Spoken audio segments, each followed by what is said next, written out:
Before we left for Africa, Roger told me to read a book.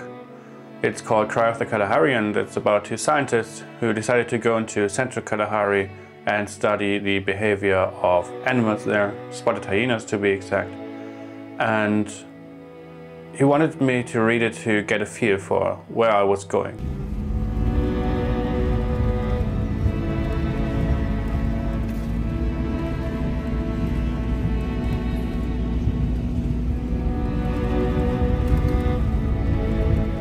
And before we could go into Central Kalahari, we had to go back to Maun, and that's where we saw an issue because we were losing water in the trailer.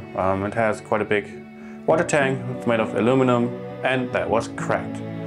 Now, aluminum cannot be as easily welded as steel, so we had to find somebody who could, and that would have taken a couple of days.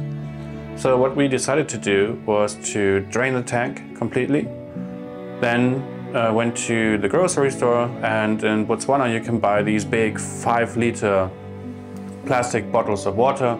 We stocked up quite a bit on them, so we had more than enough, and then we wanted to fill up again at the gate of Central Kalahari Game Reserve.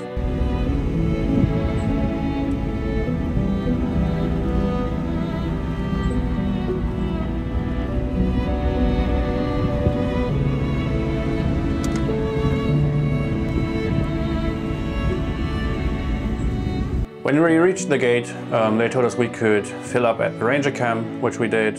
They were super pleasant, they were super helpful, and tried to help us out even more. And after we filled up with around 140 liters of water, we decided to drive all the way into Deception Valley. And as we drove in, the sun was setting. It was a beautiful sight. We did a very, very small drive along the pan with the trailer before we headed into our campsite. There were no other people around us, and we decided to pitch up a bit higher in the campsite because it was quite windy and we had a bit of wind shade from a tree. Now, I don't have many issues with spiders, snakes or scorpions. So I thought. Up until this point in the trip, we saw 2 small scorpions. Was perfectly fine. They were very slow. They were just sunbathing, and just a couple of spiders, no snakes. Now, Roger told me it was very rare that you see scorpions at all, and well, this night we stopped counting at 70. They were all over the camp, they were quick as hell, and that was just something I don't really need. It is super interesting, but seeing them in the light of a torch and seeing how fast they are, how big they are, yeah, I don't like scorpions now. It's fine, but if it's avoidable, I would try to.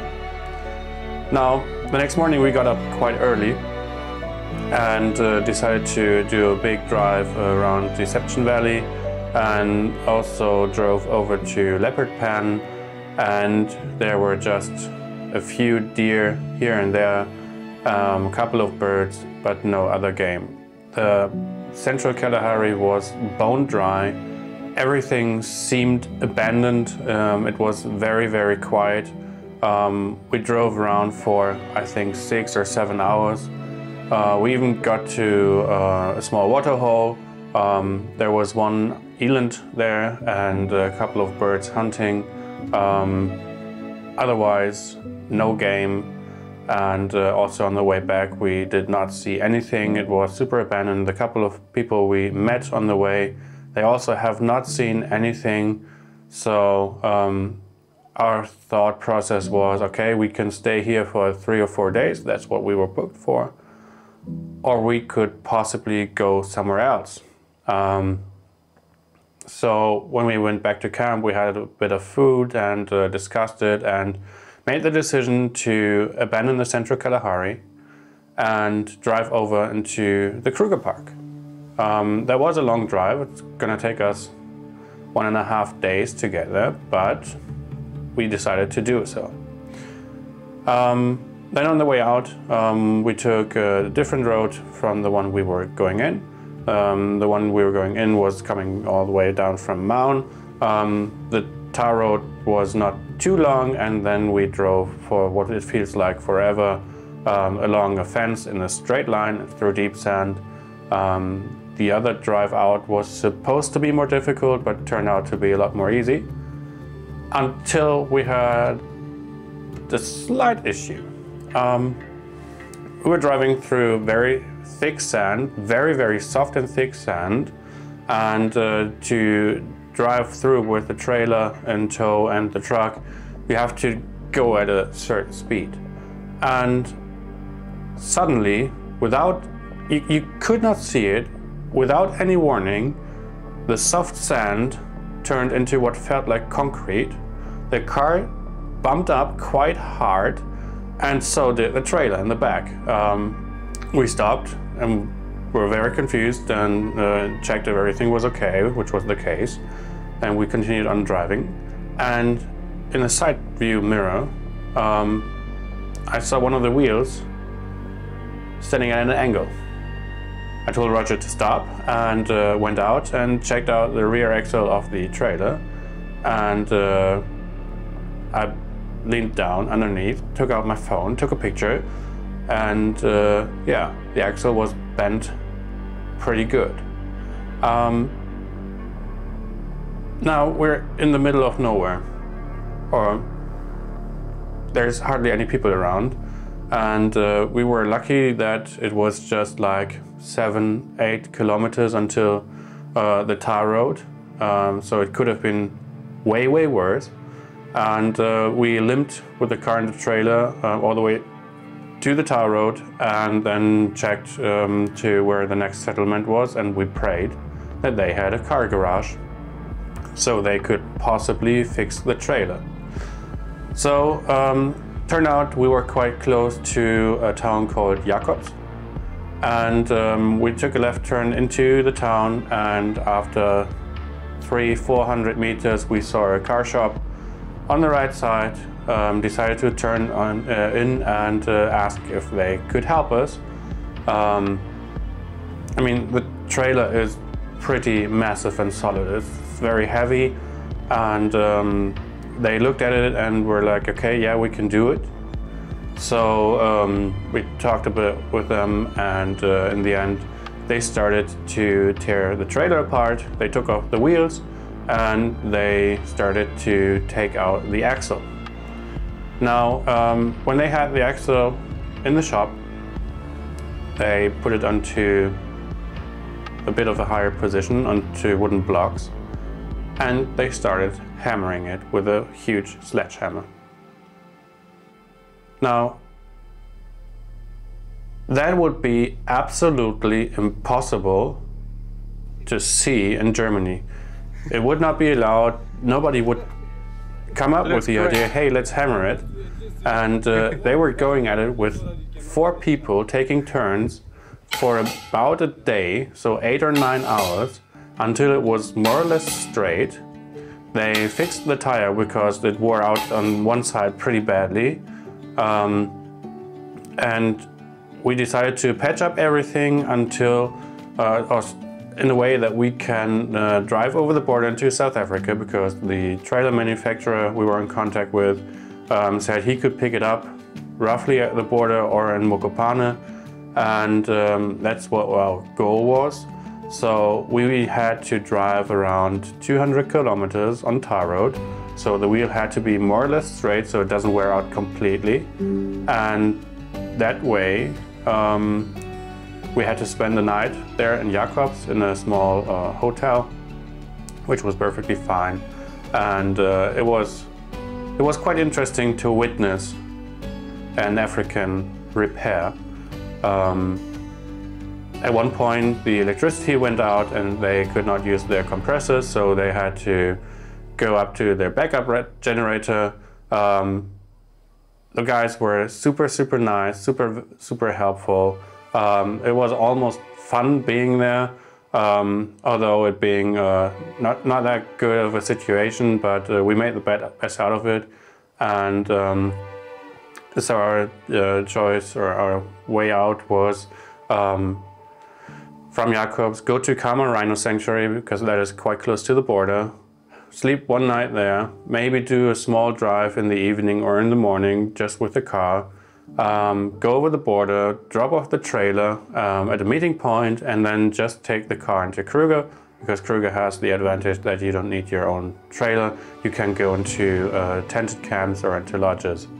And that's what we did. So spent a night in Kama Rhino Sanctuary, saw a rhino, so check that off the list. It's a very lovely place. I highly recommend it.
And then from there we drove across the border, reorganized the trailer and the car so that we had everything in the car that we need.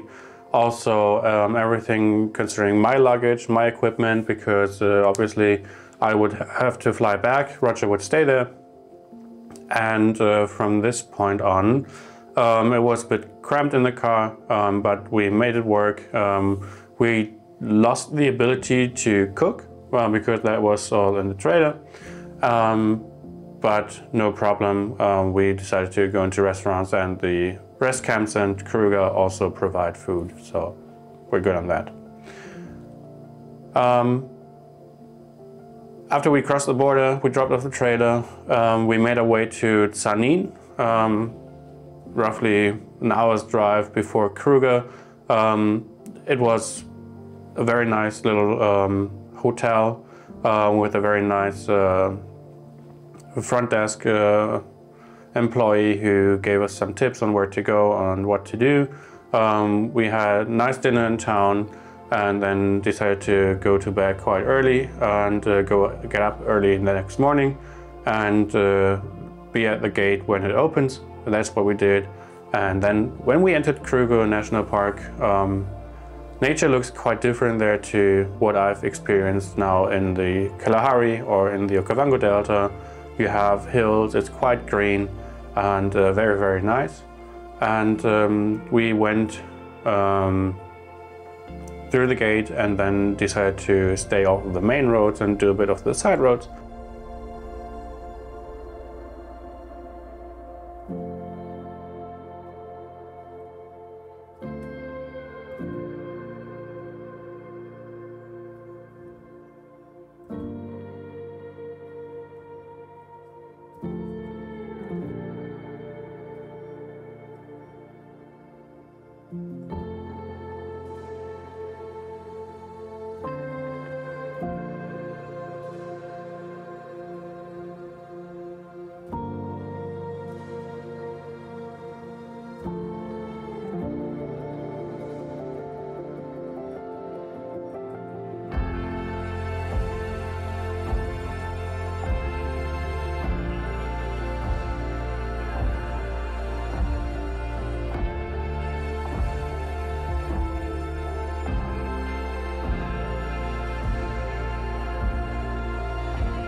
count on every word you said.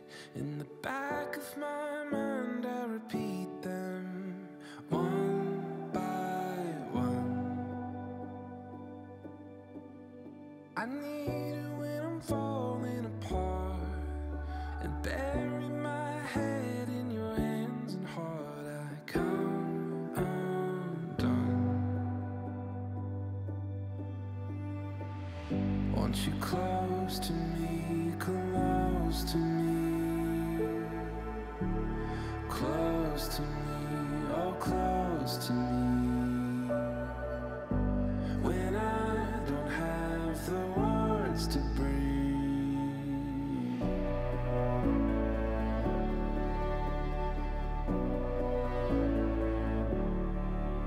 Your honesty would throw me a line. It took me by surprise, but I don't mind anymore.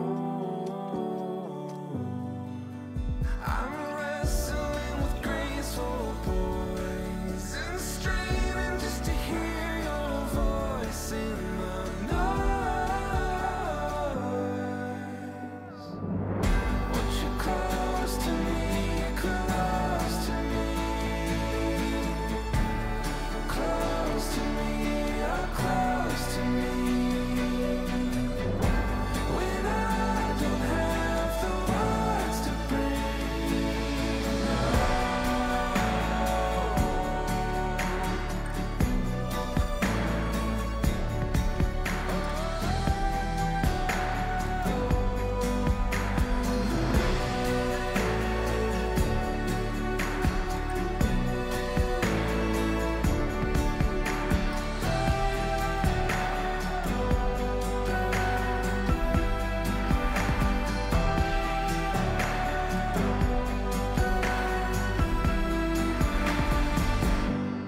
Close to me, close to me, close to me, oh close to me. What if I wonder, what if I missed it better?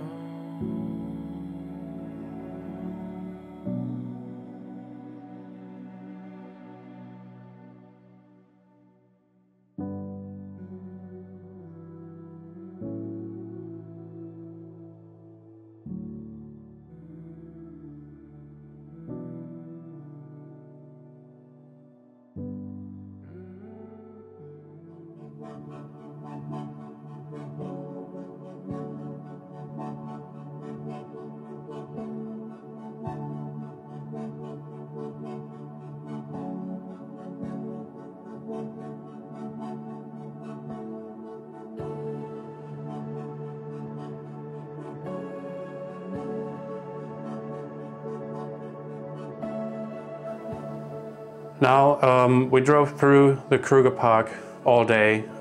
We had bookings for the evening at the Elephants Rest Camp. It's situated up on a hill at the Elephants River. It was very, very pleasant. We did not see any big game around. We saw lots of elephants, we saw giraffe, we saw everything that's deer, zebra, but no big cats anymore. We saw crocodiles, hippos, all the likes. And in the evening we had lovely dinner with a very nice view from the top of the hill all the way into the valley. And then the next morning we drove on. We had breakfast at Kruger, I think it was.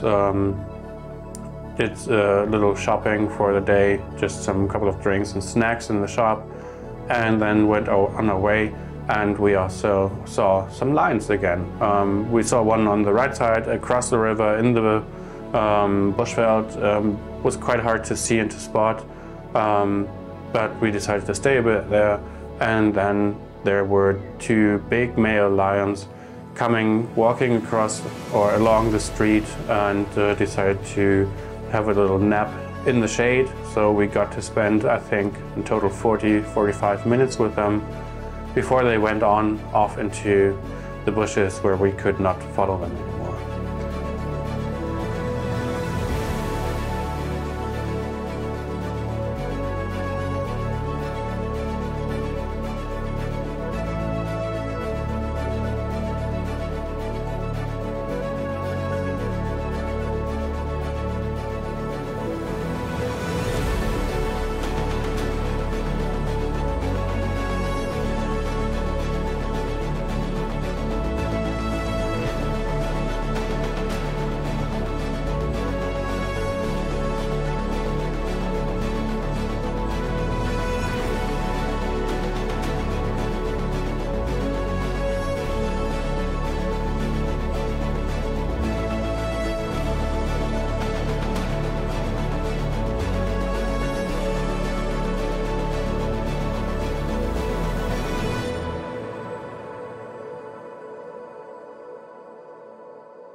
I mean, I got super lucky. I saw basically everything except for a cheetah, but turns out I will get lucky. Then what we did during the day is we explored the park a bit more. Roger showed me some of his favorite spots. We went on to Timbuti tented camp. That's where we're going to stay for the night. We booked a night drive at the gate there, and then we got ourselves into the tent, organized our stuff, decided to do a small evening drive before we had to go back into the camp and then get ready for pickup for the night drive. During the night drive, I mean, it's just different. I experienced it in the Kalahari, but seeing those reflections in eyes just somewhere, and it's being dark, there's so many sounds and you can't really know and tell what is around, but you know there's something around, and that makes it very special, and I really enjoy it. Just a very fitting and last evening for me in Africa.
Now the next morning, we obviously had to get myself back to the airport in Johannesburg, which is quite a drive, around 5-6 hours.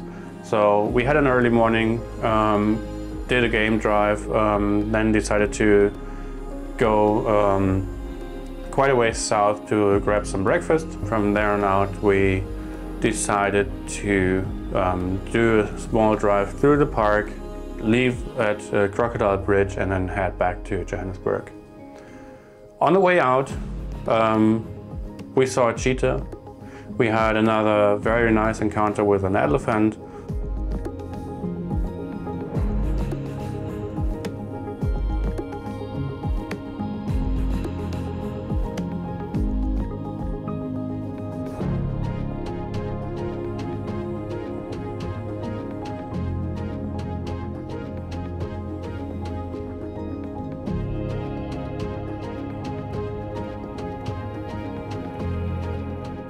And we did one last stop at a viewpoint where you can actually get out of the car, where you can have a look from quite high above the Kruger Park off into the distance, and that was a very amazing end to the trip. I'm very grateful that I got to experience it firsthand. How wild Africa can be, but also how close to civilization some parts are, and this symbiosis of humans and animals living together, and being able to experience things you got told beforehand, and really feel how wild the planet can be, and how important it is to also protect what we have, and that we're walking around with open eyes and care for what is around us. And this trip showed that to me, and also taught me a lot of other things, and that I will be forever grateful to Roger for sharing it with me, for showing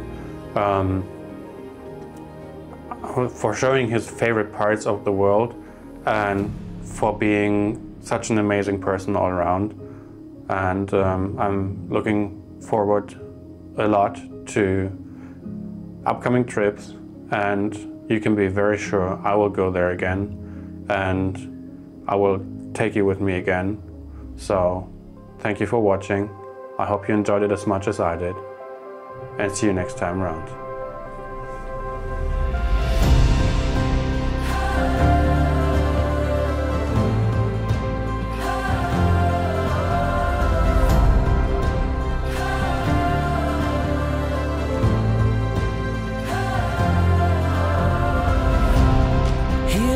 The start of something new, we feel the expectation, a new day waiting.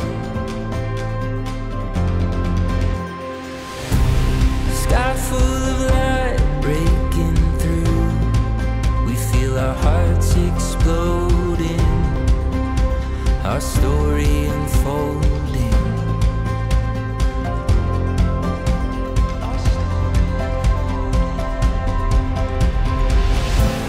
Open eyes as we chase the morning sun.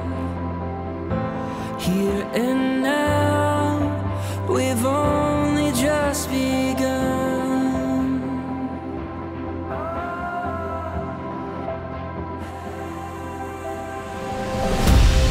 There's a world